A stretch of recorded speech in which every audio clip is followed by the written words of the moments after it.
Well, of course, the big topic coming into the weekend now is, of course, the snow that is on the way. And you might have seen the snowfall map. And why exactly do the hills tend to get more snow than the valley? Well, it's pretty simple. Of course, the hills comes elevation and higher terrain, and this can help cool and condense the air, allowing snow to form. And the elevation kind of helps squeeze the atmosphere out. It creates lift in the air, and that allows the snow to come down harder and with more intensity. Of course, here in the valley, we have low elevation, lower terrain, and that allows air to sink. And as air sinks, it can tend to dry out a little bit. And that can also cut into some of our snow totals because the snow doesn't come down as quickly. But one thing with this system is really the temperatures. That's going to make a big difference here. Of course, the Berkshires and the hill towns are always colder than the valley, and with that, it allows for the snow to be fluffier, and it gives us a fluff factor. You know, not as much water content in the snow, so it allows it to pile up quicker. Here in the valley, temperatures closer to around freezing gives more water content in the snow, and that makes it condense faster, and that allows the snow to not pile up as quickly, giving us lesser snowfall totals here in the valley. So again, rising air in the hills usually equals higher snow intensity.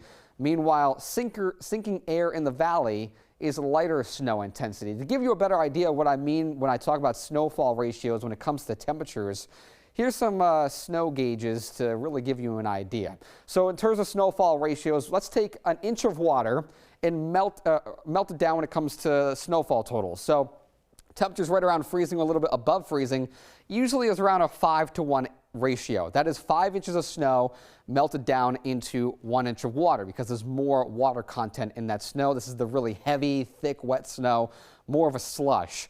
Of course, what we're kind of more expecting for everyone is temperatures right around 30 degrees, which is a typical snow. 10-to-1 ratio, every 10 inch of snow is equivalent to 1 inch of water. So not as much water content in the snow. That's more of the easier to move, but it's still thick enough and wet enough that you can make a snowman, a snowball.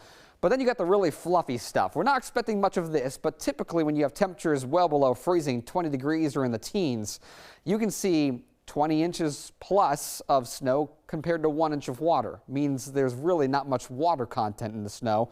It's really all just ice crystals, and we call that sugar snow. One that's bad for snowmaking, and of course the really easy one that you can literally get your snow blower out and blow away.